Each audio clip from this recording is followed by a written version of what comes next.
PreachCon is over. Good God, 5 days. We have a 1-day show. That's it. It was just a show at an evening on a Thursday. That's all that's promised. But it's now a 5-day affair with people flying in from... Where do we have people from this year, dude? Russia.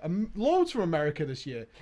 Canada, Australia. The lovely Australian couple that flew in. So we covered everywhere, right? We spread our wings far and wide for our little show that we had, and God, did everybody bombard down, including all our guests. We had some wonderful guests. Bellula came down. You obviously probably saw him in our cooking video. Taliesin came, but not Evertel, because he flew from his honeymoon to be with us at the event, and Evertel had to go back to work, so she couldn't make it, which is rip. Bay came over from Florida. He was from the US. He flew in. We had Nobble, obviously, from Holland. We had the Fat Boss TV boys from London. They all came up. So we had a pretty big crew of guests. And the way we run it, and it's always the biggest complaint from people who want to be there, is can you make it bigger? Because we only do 250 tickets, which is a tiny, tiny thing. It really is. And it was a massive conversation point at the event. And that means that people who have been before might miss it, because we sold out in 3 minutes. We sell the event out in 3 minutes this year. I'd like, you know, I really, really want to be there, and there's just not enough room for everybody.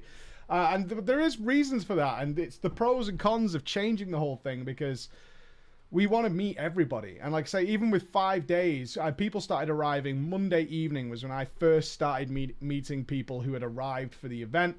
And then we had nights every single night of the week, all the way up until and including Friday. There were massive nights out going on all across the place, and daytimes out. We had parties of people going around the city. We had huge parties going on at the hotel. Everybody made a friend, which was great. So many people just walked up, and if they saw someone in a PreachCon ticket, because of what we had said, it's like, if you're coming on your own, don't worry about it. If you don't drink, it doesn't matter. It's not a thing. Go and say hello, and instantly like that. We had people fly, 2 lads from New Jersey who flew in, obviously didn't know anybody there. Said they spoke to one person, and by the end of the evening, they had like 80 friends, is what he said to me. It's like, I've made 80 friends. I've joined like these group chats and things. I'm fucking loving it. It was awesome. People with some serious social anxiety who braved it and toughed it out. How impressed I was with those guys who were like, I can't do groups, but this has brought me out of my shell. And I'll tell you the awesome thing, and I haven't even spoken to Andy about this, is there were people who came last year who had major social anxiety, and this year, totally different people, like so confident and so strong, and said to me, like, that was what broke me out of my shell, was coming last year, being in a group of people who were just like, hey, what's up? Come and sit with us. Let's join in. You know, just getting over that first hurdle. And now they've got this group of friends, and they feel good, and it's helped them through their lives. One lad told me that it actually got him to learn how to drive, which was incredible. Like, you're trying to like put this together in your head. Like, how did I help you learn how to drive? It's like, because I lacked the confidence to go and get driving lessons on my own with somebody in the car. And I came to PreachCon last year, and I just realized that most people aren't bastards, right? They're not. Like, it feels that way because of, like, media and whatever, and the odd occasion you run into bad people. But, in fact, most people are really good. And from that, he learned how to drive. And he actually drove himself this year to prove a point, to say that this is what happened from me coming here last year and breaking out of this, like, social prison that he felt he was in.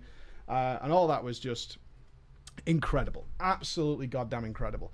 As far as I know, everybody had a great time. I was signing and meeting people till 2:30 in the morning. I think Andy finished about 1:30, something like that. 1:30, 2 o'clock, you finished meeting people? Mate, I was signing bollocks at 2 o'clock. Yeah, we signed a lot of testicles.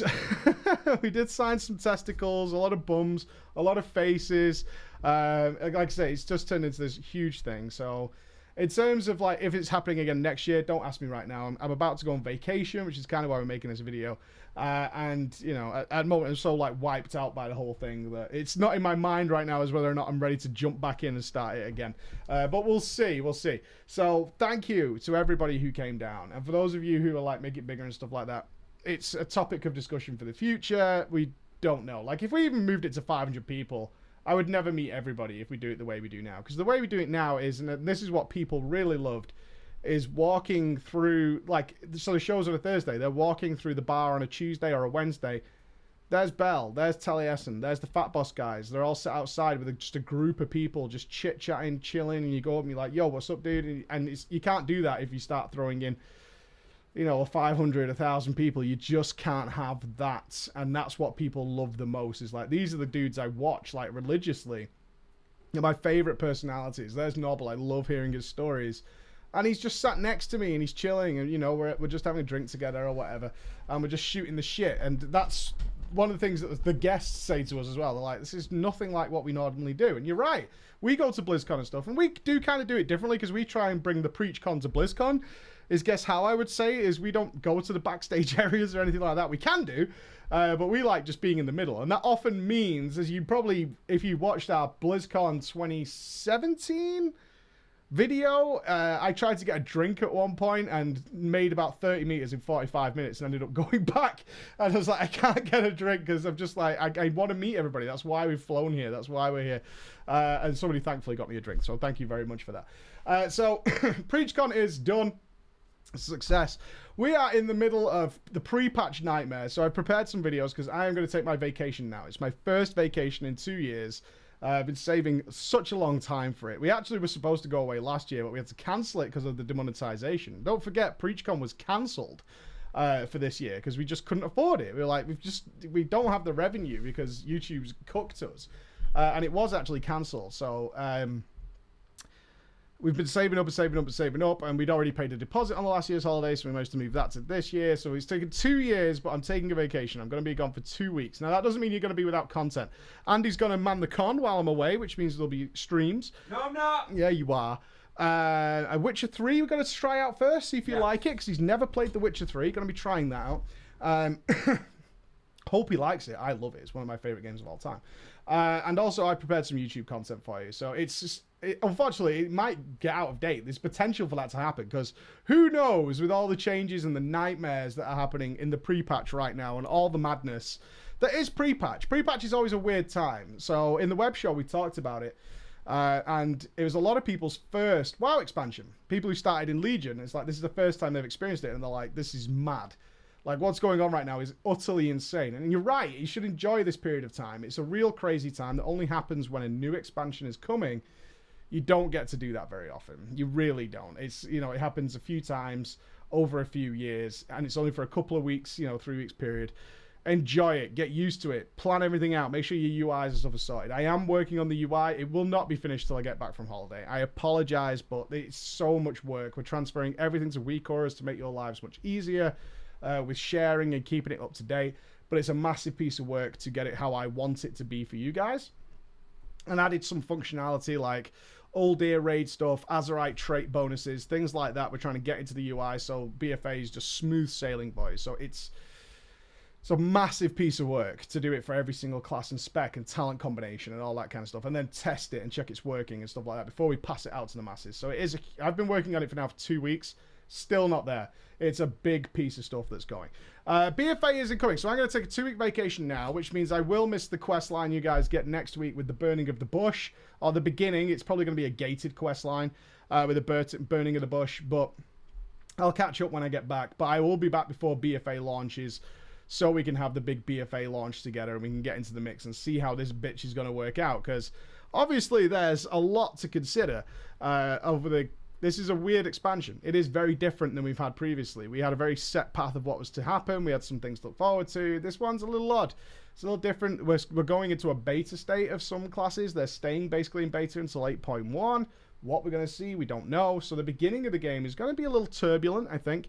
I'm going to be very interested to see how the game is shaping up like 2 months, 3 months down the line, when people have really sort of like started eliminating content that's relevant to them. You know, the initial stuff is like, I need to get this first, I need to get that first, need these reputations, I need to get this Azerite power. When that starts to kind of dwindle, that's where I'm interested to see where BFA lies. And this is where these people are saying it looks like WOD to me. Maybe it's going to come true, maybe it won't. I hope it doesn't. The evidence is... it's a weird one. I know there isn't much, at least from PreachCon, talking to everybody, we weren't very hyped about BFA. But obviously, those are the guys who watch a lot of my content. So obviously, I've put out a lot of my concerns, which is usually reflected because those are the guys that follow the same sort of thought process I do.